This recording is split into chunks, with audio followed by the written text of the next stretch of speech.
राधारमण हरि गोविंद बोलो।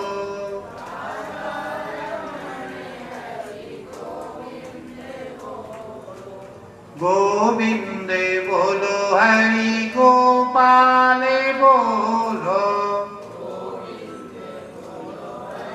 मंगलाचरण करके दामाद के साथ शुभ यात्रा शुभ मुहूर्त में नाव के साथ यात्रा प्रारंभ की। यात्री लंबी यात्रा के बाद नगर के निकट नौका को रोका, दोनों भोजन और विश्राम करने लगे। फिर वही साधु वेशधारी सत्यनारायण भगवान उसके पास पहुंच गए। उन्होंने व्यापारी से पूछा, हे वणिक, तेरी नाव में क्या भरा हुआ है? मन ही मन सोच करके साधु महाराज कुछ लेने की इच्छा करते हैं। आजकल किसी से पूछने का भी जमाना नहीं है, ये पहले से चला है। यदि किसी से पूछा जाता है, किसी से कोई बात पूछी जाती है तो सोचता है जरूर कुछ लेने की इच्छा है। यहां तक कि यदि किसी से सीताराम जी यदि आप बोलोगे, सोचेगा कि लगता है इससे कुछ मांगता है, इसीलिए सीताराम करके गया, याद दिला के गया। मेरे जय हो जय हो जय हो जय हो। सोच ऐसा हो गया।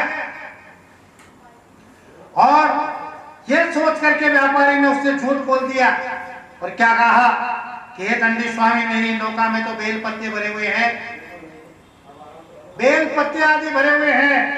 व्यापारी के झूठे सुनकर भगवान ने कहा, तेरा वचन सत्य हो। बोलो सत्य भगवान की जय हो। इतना कह करके दंडी वेशधारी भगवान वहां से चले और आगे जाकर के एक वट वृक्ष के नीचे जाकर के आसन लगा लिया और वहां बैठ गए। और वहां बैठ करके ध्यान लगाने लगे कि थोड़ी देर में आवाज आती है कि व्यापारी अपनी नाव को ऊंचा उठा देखता है और देखते हैं कि बेल पत्ते भरे हुए हैं। और जोर जोर से विलाप करने लगा, रोने लगा और भूमि पर गिर गया मूर्छा खाकर। दामाद ने समझाया, उसकी मूर्छा खुली। दामाद ने उन्हें समझाया, ये दंडी महाराज का श्राप है, उनकी शरण में ही चलना पड़ेगा और वहीं चलेंगे तब ही ये कार्य सिद्ध होगा, नहीं तो उनका श्राप खाली नहीं जाता। ये सोच करके दामाद के वचन सुनकर साधु महाराज को ढूंढने के लिए निकले। आगे पहुंचे, वट वृक्ष के नीचे साधु महाराज समाधि लगा करके बैठे और माला फेर रहे। वृक्ष के नीचे पहुंचे, महाराज को देखा, चरणों में गिर करके याचना करने लगा, वंदन करने लगा। सत्यनारायण भगवान ने कहा कि बणिक, तेने बार बार झूठ बोल करके और बहुत दुख पाया है, फिर भी तू नहीं समझेगा बढ़िए।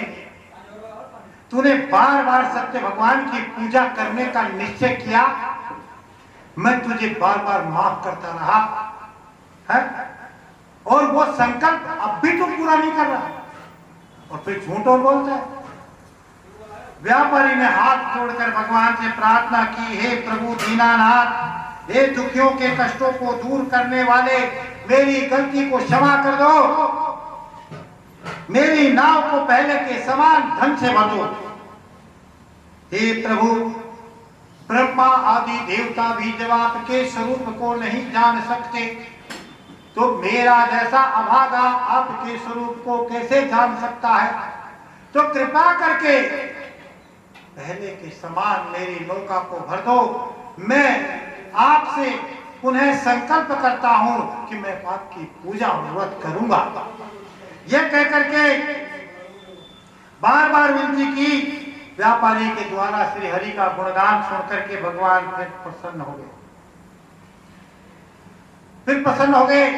और पहले के जैसे नौका को कर दिया, उसने पूजन किया, कथा की, प्रसाद लिया, प्रसाद ग्रहण किया और प्रसाद ग्रहण करके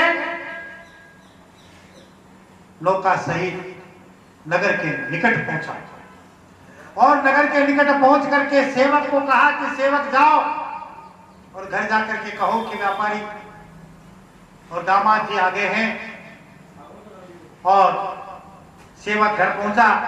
लीलावती उस समय भगवान सत्यनारायण की व्रत और पूजा कर रही थी। उसी समय सेवक ने जाकर के कहा और सेवक के वहां पहुंचते ही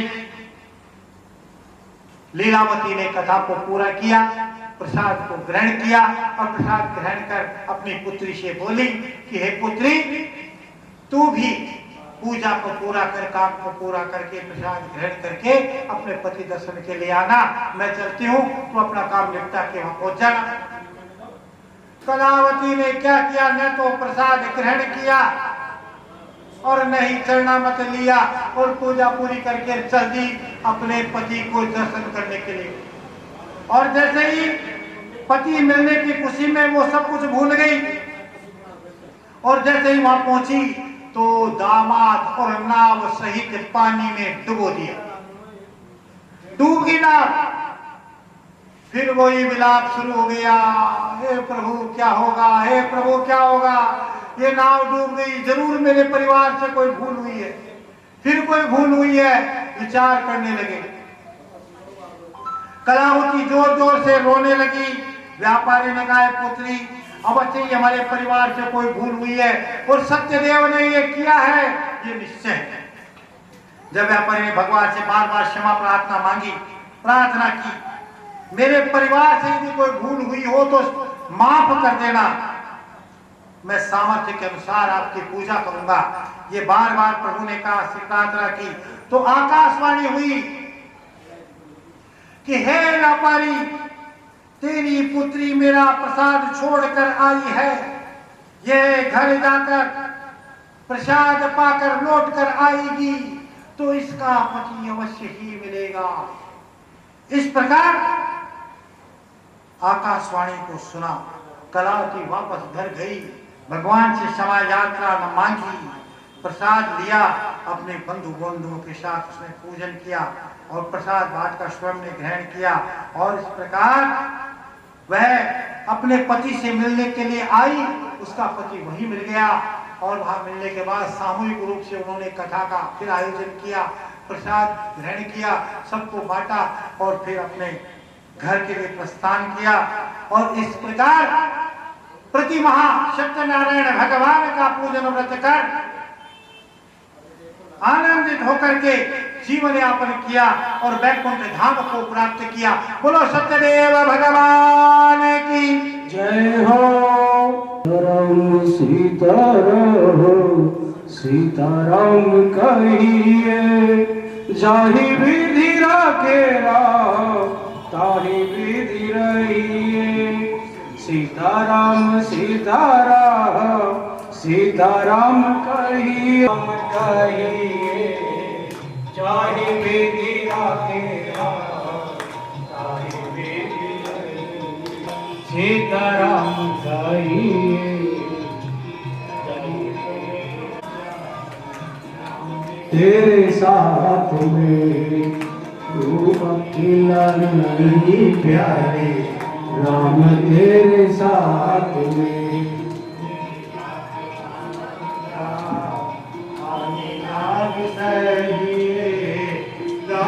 विधि राखे राम ताहि विधि रहिए।